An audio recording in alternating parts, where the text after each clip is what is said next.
ઉત્તરાયણના પર્વ દરમિયાન નિર્દોષ નાગરિકો અને પક્ષીઓના જીવ બચાવવા માટે અમદાવાદના ગ્રામ્ય એસઓજીએ અત્યાર સુધીની સૌથી મોટી કાર્યવાહી કરી છે.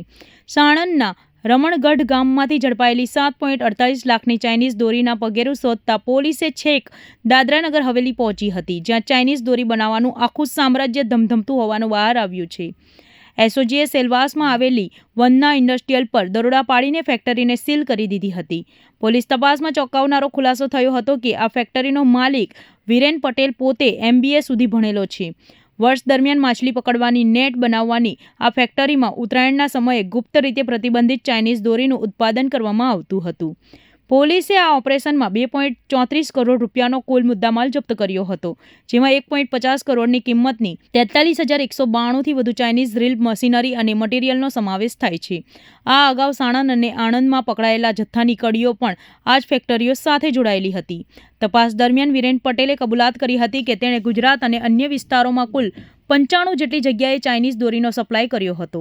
આ માહિતીના આધારે અત્યાર સુધીમાં 58 જેટલા કેસ કરીને 3 કરોડથી વધુનો મુદ્દામાલ કબજે કરવામાં આવ્યો છે.